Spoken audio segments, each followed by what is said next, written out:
On parle toujours de sécurité, mais cette fois au Burkina Faso voisin, avec notre invité Lionel Bilgo, ministre de l'Éducation nationale, porte-parole du gouvernement. Bonsoir. Bonsoir. Le début de semaine a été marqué par la mort de 8 civils lors d'une attaque à Sandiaga lors d'un baptême. Ce n'est malheureusement pas un acte isolé. Dans le nord, Boulonga et Alga ont été visés ce week-end.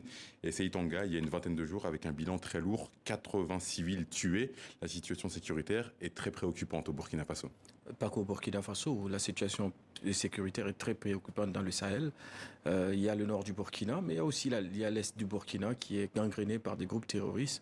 L'armée fait des efforts, monte en puissance, développe ses stratégies, prend de plus en plus en étau les groupes armés terroristes, mais vous voyez très bien que cette situation commence à se répandre dans les pays voisins. Vous venez de parler de cela tout à l'heure avec le Bénin. C'est le même cas qu'au Burkina Faso, au début de la crise malienne, où en tout cas on était comme insouciant par rapport à ce qui se passait chez le voisin, et finalement on se réveille avec la gueule de bois. Je vous propose de regarder un extrait. Nous sommes le 23 juin, coup d'État au Burkina Faso. Le capitaine Ouédraogo, porte-parole de la junte, 23 janvier, pardon, le capitaine Ouédraogo, porte-parole de la junte, s'exprime. On l'écoute. Les événements d'aujourd'hui annoncent en effet une ère nouvelle pour le Burkina Faso. Ils sont une opportunité pour tout le peuple burkinabé de panser ses plaies, de reconstruire sa cohésion et de célébrer ce qui a toujours fait notre identité, à savoir l'intégrité. 5 mois et 6 jours plus tard, la situation est quasiment la même. Est-ce que c'est un échec pour le président Damiba ? C'est vous qui dites que la situation est quasiment la même. Il met tout l'air que vous n'êtes pas au courant de tout ce qui se passe au niveau sécuritaire au Burkina Faso. Avec il y a quelques jours, Mahamadou Issoufou, excusez-moi, médiateur de la CEDEAO, a dit que 40% du territoire est hors du contrôle. La 40% du territoire était déjà hors du contrôle. C'est pas une nouveauté. Donc la situation est donc la même. 2 tiers du territoire burkinabé étaient déjà sous contrôle. Et également, le groupe de la CEDEAO qui est venu au Burkina bien avant Mahamadou Issoufou ont bien pu constater qu'il y a eu des progrès. Ils l'ont dit dans leur communiqué et des populations sont retournées et occupées certaines localités qui ne pouvaient pas du tout occuper. Donc, à un moment donné, c'est vrai, il y a une situation préoccupante. La situation est très chaotique, ça c'est vrai, mais il y a une résistance qui se mène. Il y a une montée en puissance d'une armée qui se bat comme de beaux diables pour non seulement récupérer l'ensemble du territoire et amener l'accalmie dans certaines localités. Je voudrais qu'on évoque justement la stratégie militaire avec les zones d'intérêt militaire où toute présence humaine est interdite. C'est une nouvelle stratégie qu'expérimente l'armée ? Non, écoutez, la zone d'intérêt militaire, c'est justement aller là où se trouve ce terreau terroriste et ces groupes armés terroristes qui minent en fait, en réalité, la vie paisible de nos populations. Ces zones d'intérêt militaire ont été identifiées comme un fourneau de terroristes et il y aura une montée en puissance de l'armée dans ces zones-là pour non seulement sortir de la défensive comme c'était par le passé et aller justement à l'offensive. Et ces zones d'intérêt militaire, un ultimatum a été donné pour que les populations qui sont restées, les quelques rares populations, parce qu'il faut le noter, ces zones avaient déjà été désertées, les milliers de réfugiés et de personnes déplacées internes viennent principalement de ces localités-là. Donc en réalité, ce sont des localités sous emprise terroriste, maîtrisées par des hommes armés terroristes, par des groupes armés terroristes, et qui en ont fait leur bastion. Et l'armée va monter en puissance et aller justement à l'offensive sur ces zones-là. Justement, concernant les populations, qu'est-ce qui est prévu? Est-ce qu'il y a des compensations qui sont prévues? Comment ça va se passer pour se déplacer, par exemple? Écoutez, il y a une stratégie mise en place depuis maintenant plusieurs années pour justement accueillir ces personnes déplacées avec l'aide donc de la communauté internationale, notamment des ONG qui font un travail formidable au Burkina Faso, aux côtés du gouvernement burkinabé. Et cette stratégie continue. Il y a une action humanitaire qui est mise en place pour accueillir ces personnes déplacées, y compris leur accueil, mais aussi leur réinsertion sociale dans certaines localités du territoire. Il y a déjà 2 millions de déplacés internes au Burkina Faso. Oui, à peu près 2 millions et quelques de déplacés internes. Et ces déplacés internes sont accueillis, sont pris en charge par le ministère de l'Action humanitaire et par aussi l'aide de certaines ONG qui participent justement à juguler cette crise humanitaire que crée le terrorisme au Burkina Faso. Vous avez évoqué une armée qui monte en puissance. Est-ce que l'armée burkinabé coopère avec l'armée française dans des opérations antiterroristes? Moi, je pense qu'il faut sortir de cette focalisation extrême que vous faites tout le temps avec l'armée française. Il a été clairement dit que le Burkina Faso va diversifier sa coopération. Il n'y a pas que l'armée française, il y a d'autres. Il y a donc l'armée française. Il y a d'autres. Écoutez, la question, l'armée française est présente dans le Sahel, depuis le G5 Sahel, depuis Barkhane. C'est pas une nouveauté pour vous. Et donc, nous sommes arrivés. Il y a d'autres partenaires qui sont sont sur le terrain, qui participent dans l'effort de guerre.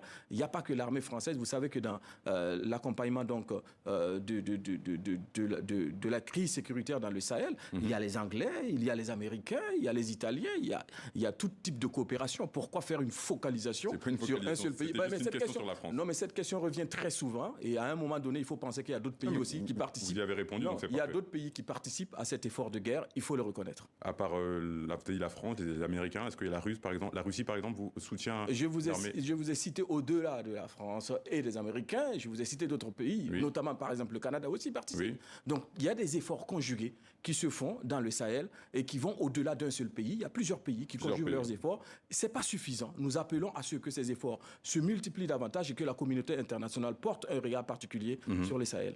À l'issue du récent Conseil supérieur de la défense nationale, il y a eu d'autres annonces. On va écouter le lieutenant-colonel Yves-Didier Bamouni.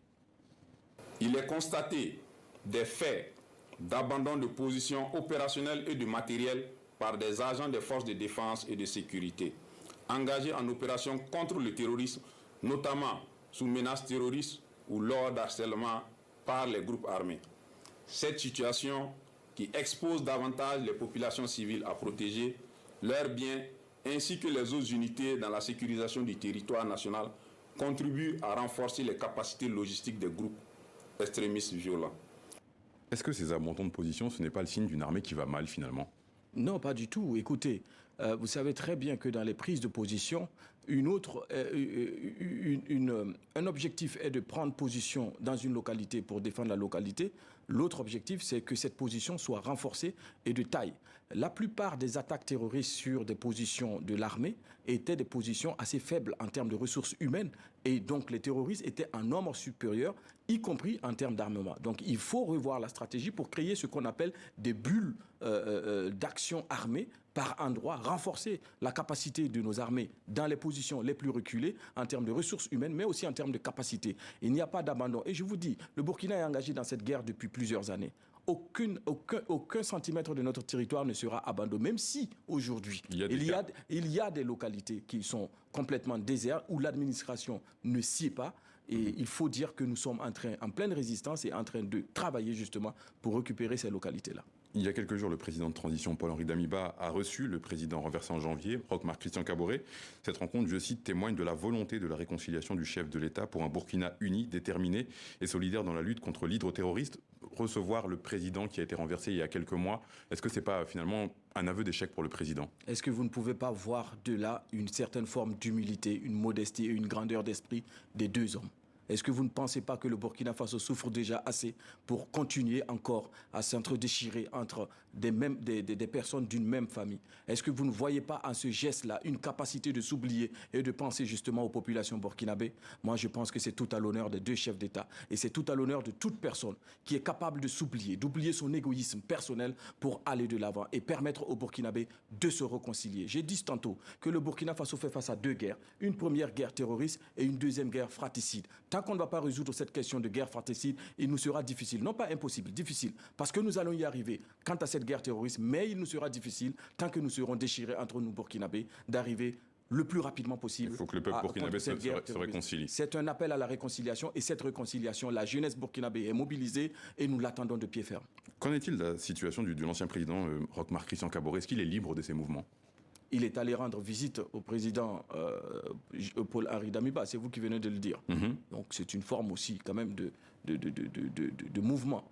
Et je pense très sincèrement que la question donc, du président Roch-Marc Christian Kaboré est une question amplement discutée, y compris avec la CEDEAO, mais aussi avec toutes les personnes qui sont venues rendre visite au Burkina, qui ont souhaité aller rendre visite au président Roch-Marc Christian Kaboré. Ces conditions ont été allégées. La preuve, il a quitté une première résidence pour rejoindre une résidence de son choix. Au mois d'avril. Et donc aujourd'hui, je pense qu'il faut plutôt regarder de l'avant, scruter l'horizon, un horizon qui doit être rempli de paix, d'entraide et de solidarité entre les Burkinabés. Et le geste que le président Roch-Marc Christian Kaboré et l'actuel président Paul-Henri Damiba viennent de poser en compagnie du président Jean-Baptiste Ouédraogo. Le président Michel Kafando n'y était pas pour des raisons de santé, mais en tout cas c'est un geste de qualité, de grande facture pour l'ensemble de la population burkinabé et nous attendons vivement qu'il y ait une vraie réconciliation dans notre pays. Vous avez évoqué la CEDEAO, Mahamadou Issoufou, l'émissaire de la CEDEAO, a réitéré la demande de libération sans condition de Roch-Marc Christian Kaboré.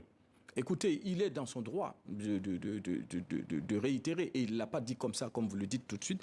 Il l'a dit tout simplement il souhaite vraiment que le Burkina Faso tourne une nouvelle page. Et je pense Il a évoqué le cas de Roch Marc oui, Sankaboré. mais pas une libération sans condition. Le président Mamadou Issoufou a été vraiment d'une courtoisie extrême avec le Burkina. Il a d'ailleurs dit que le président Paul-Henri Damiba était d'une ouverture extraordinaire. Il l'a remarqué. Et donc, tout s'est très bien passé. Très bien passé. Le tableau n'est pas à peindre en noir. C'est vraiment un débat de qualité, une discussion, un dialogue de qualité entre les mêmes hommes. Et l'acte qu'a posé le président Roch Marc Sankaboré et le président Damiba en se rencontrant, en discutant, est un acte fondamental. Et nous devons retenir que cela. Il nous reste très peu de temps. En un mot, vous attendez quoi de ce prochain sommet de la CEDEAO qui se tiendra à Accra ce dimanche? Écoutez, moi je pense que la CEDEAO est dans une bonne prédisposition avec le Burkina Faso. J'ai assisté à plusieurs rencontres avec les délégations de la CEDEAO. J'ai participé à des dialogues de haut niveau, à un niveau de compréhension et d'explication. Il y avait un problème sur le terme acceptable de la durée de la transition. Nous avons demandé à la CEDEAO de mettre un contenu dans le mot acceptable, parce que ce qui est acceptable pour vous ne l'est pas forcément pour moi. Pas forcément. Et je pense très sincèrement que le Burkina Faso, qui considère la CEDEAO comme un bel instrument, souhaite vraiment participer avec la CEDEAO à lutter contre ce terrorisme-là. Lionel Bigot, ministre de l'Éducation nationale, porte-parole du gouvernement burkinabé. Merci d'avoir répondu à nos questions. C'est moi qui vous remercie.